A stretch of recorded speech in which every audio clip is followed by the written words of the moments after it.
So yeah, this is interesting. I'm sorry, I have three conferences this week, so we're all over the place. But this is an interesting aspect on the myocentric view of creatine may be incomplete, and Abby sort of just touched on it, and Jamie as well, a little bit about how the evolution of creatine is kind of interesting. So I thought myocentric view of creatine may be incomplete, and sort of looking from the left to the right, how it's actually changed and it's got a lot of momentum. For those who want to follow me on Instagram, please do so. Oh, not working. A little bit of disclosure. Today, I will give you all evidence-based research, but there's a few of us that have already spoken that do have some advisory board duties on other companies as well. But again, everything I will talk about is based on science and evidence-based research. So the outdated position stand by the International Society of Sport Nutrition, which we are in the process of revising, but it's a great resource, probably the best that we have. I think most of us will be familiar with creatine. It's an organic acid. It's very similar to how we metabolize protein. It's just 3 amino acids that come into our body or we naturally synthesize to make our cells have potentially more energy. And therefore, we can potentially get bigger, stronger, faster. And so if you look at the deltoid muscle here, obviously, if there's more potentially energy currency in our cells, we can ideally perform more exercise volume. And that's kind of how it's got its foundational sort of clout, if you will. But again, we've always focused on muscle because when we look in the mirror, we're primarily only focused on body composition from a muscle perspective. But there's some other things that are really emerging that I think is important to at least bring to the attention. And I saw a question come in just on Abby's talk about creatine in children. And if we have time, we could even get to that as well. So I think most of us are familiar with creatine supplementation for getting bigger, stronger, faster. It is made in the body. It's primarily made in reactions starting in the kidney and then, of course, finishing in the liver. And then, of course, creatine will diffuse from the liver primarily through active transport getting into our muscle. And that was the basic thought. Once creatine will leave and enter circulation, it can get into our muscle. And if there's more creatine in our muscle, that could potentially allow an increase in exercise volume. But there's some emerging research as well. We put out an elaborate review this year showing that creatine can also be made and be synthesized in the brain. So you may conclude, wow, it's really important for muscle, but maybe there's other areas of the body that can have some advantageous effects from supplementation or an increase through the diet. The muscle is a vacuum. It likes to take in and suck up creatine as fast as possible. Obviously, we know that the brain has the blood-brain barrier, so it's a little trickier. It's very blunt or resistant to taking in peripheral creatine. It can occur, but it's a lot slower. So there may be some differences, maybe duration of creatine or dosage, and which we'll talk about today.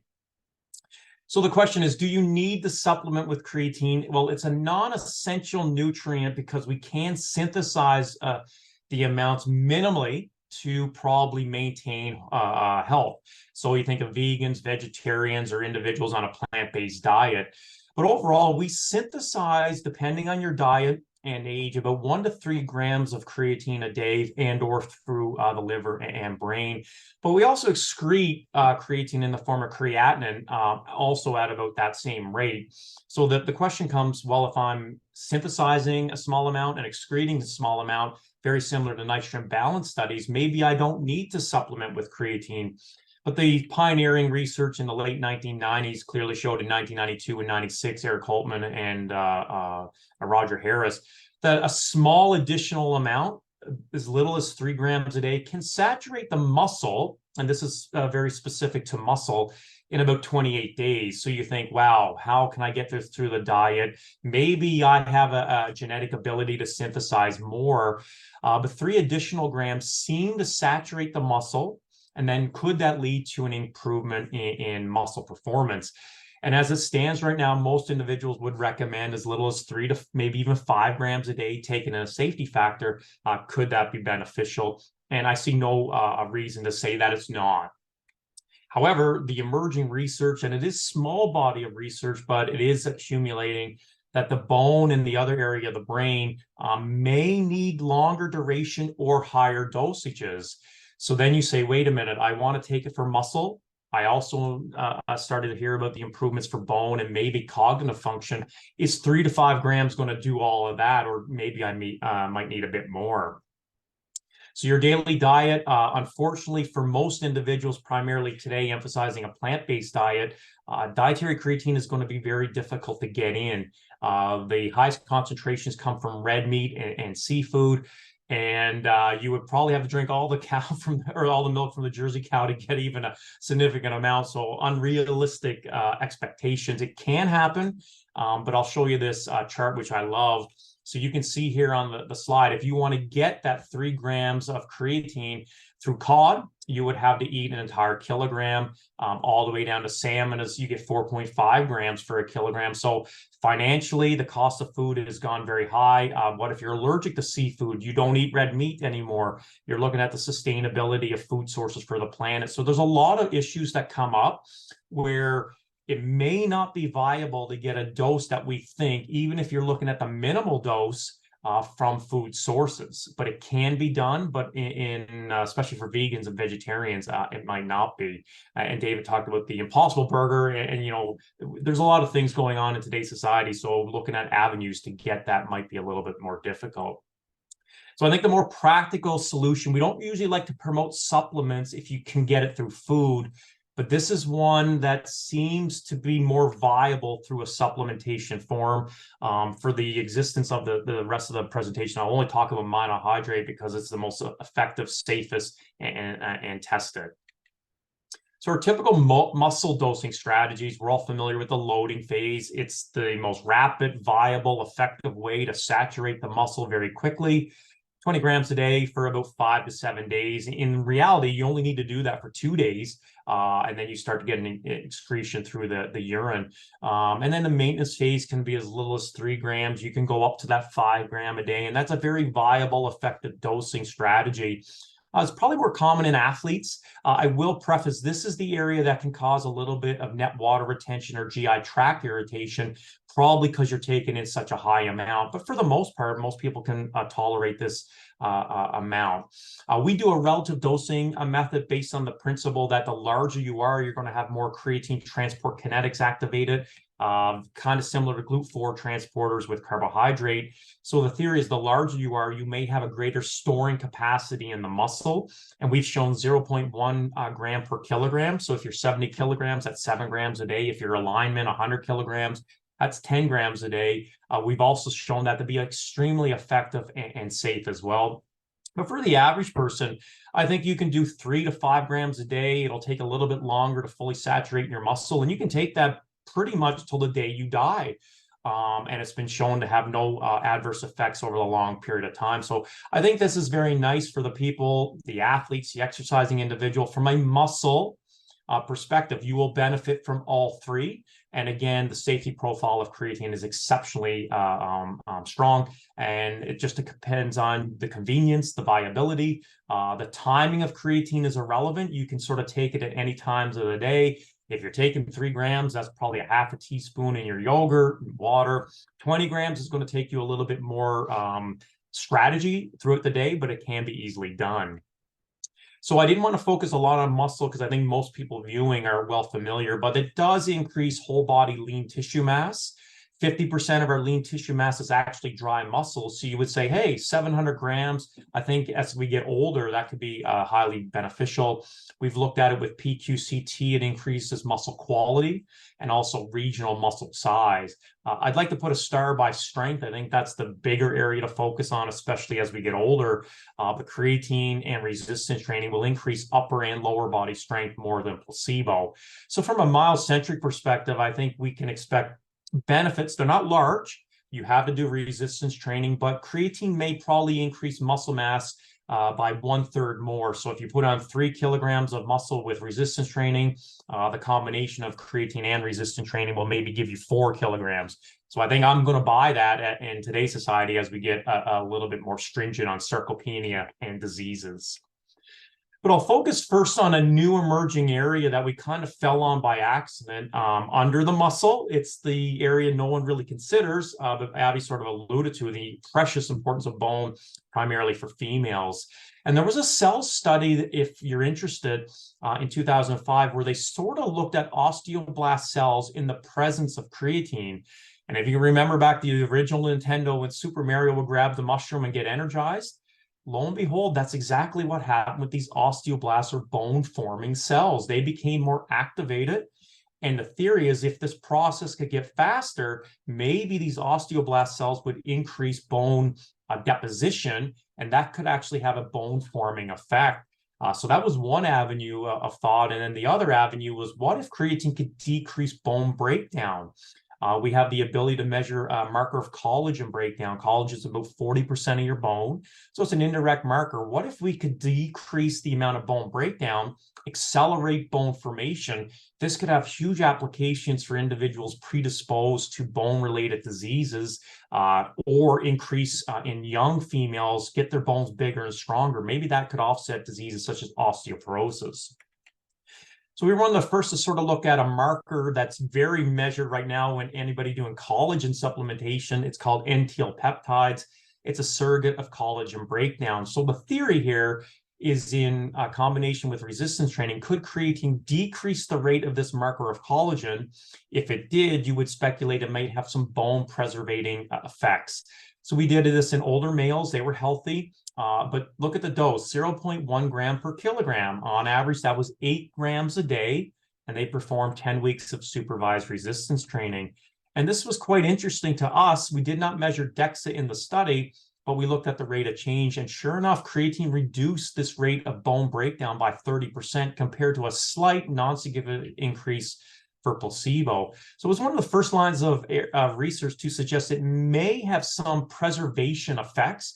And this has been replicated many times with the high-end group, Bruno and Hamilton in Brazil. We want to do a training study to say, well, we have some proof of principle with collagen. Maybe this could actually translate into a population that has a potential susceptibility to bone-related diseases. So we wanted to focus on postmenopausal females and looking at creatine in combination with resistance training. I think at the end of the day, creatine doesn't have much stamina or ability without exercise unless it's for the neck up. We had a small group of postmenopausal females. They were menopausal for 12 months. They weren't on hormone replacement or any estrogen replacement therapy. We gave the same dosage. This was about 8 grams as well.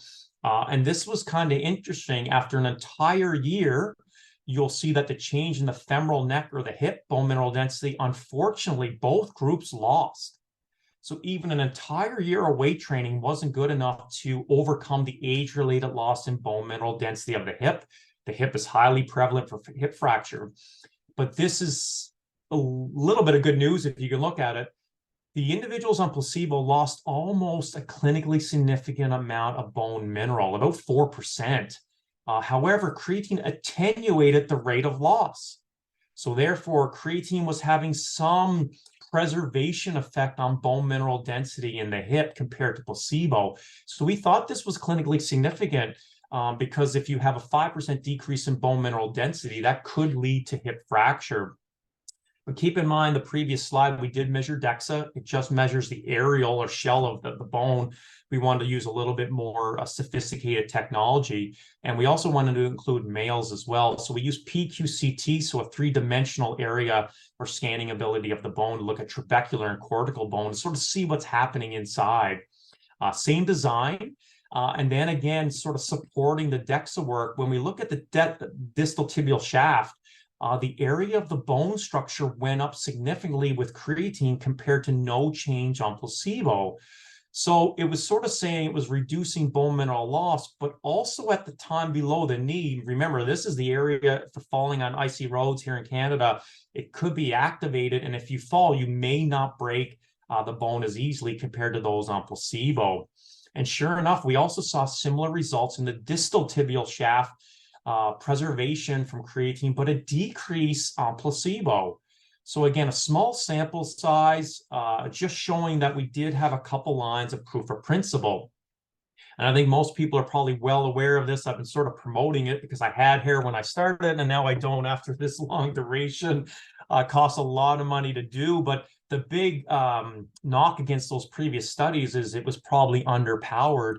So we said, okay, let's just sort of throw everything we have at them. And we did a 2-year trial. It took 5 years of data collection. We were very fortunate to get 230 postmenopausal females randomized. The average age was 60. And we went postmenopausal for 24 months after the cessation of their last menstrual cycle. You'll notice a few changes. 2 years of weight training.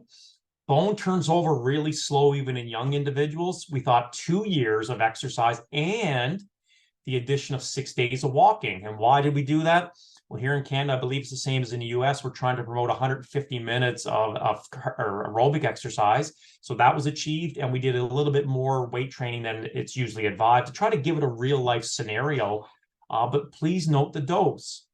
The criticism on our last studies, maybe if you gave a higher dose, maybe a higher dose of creatine could get in the bone if most go to the muscle. We gave 0.14 gram or 11 grams a day for 2 straight years. So almost quadrupling the amount that has been shown to be in muscle. We measured bone strength, again, the femoral neck, and look at this, 2 years of weight training and walking and a high dose of creatine at best just preserve bone strength in the hip region. The females, you could see even on placebo, there was a trend for a decrease and there was a significant decrease over time. So this was quite fascinating to me, saying you're doing all this work just to preserve, but keep in mind, we're just trying to offset the natural rate of loss. The question is, what if we actually had a group who didn't do any exercise? I think it would be catastrophic. I think the line would be linear completely down. Just morally and ethically, we just didn't do that. So I think, it's something to consider that, yes, exercise and placebo wasn't enough to overcome. But God forbid if we have an exercise or a non-exercise group, I don't even want to know, and most of society doesn't work out. So please consider weight training as at least a viable start, not just for muscle, but bone integrity. The buckling ratio, this is an increased predictor of fracture. Creatine preserved this. It didn't improve fracture or buckling ratio. Sadly, though, you would suspect that these females are now at a heightened risk of falls and or fracture because the buckling ratio, or your ability to break a pen, so to speak, it did go up.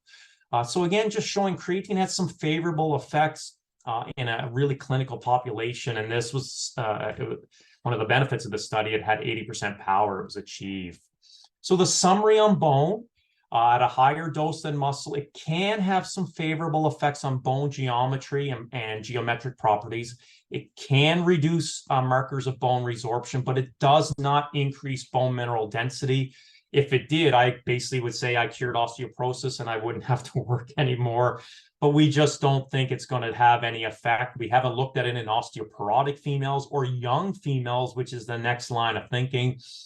Can we get the teenage bone bigger? So maybe longitudinally, it doesn't offset the rate of loss.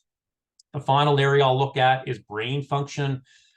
It's an area that we never thought had any relevance to supplementation, but the brain is very energetically demanding. It uses about 20% of our daily energy.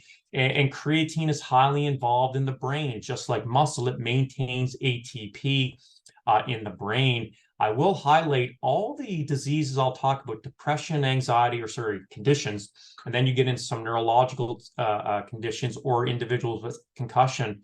A common denominator is they have reduced brain creatine stores compared to healthy controls.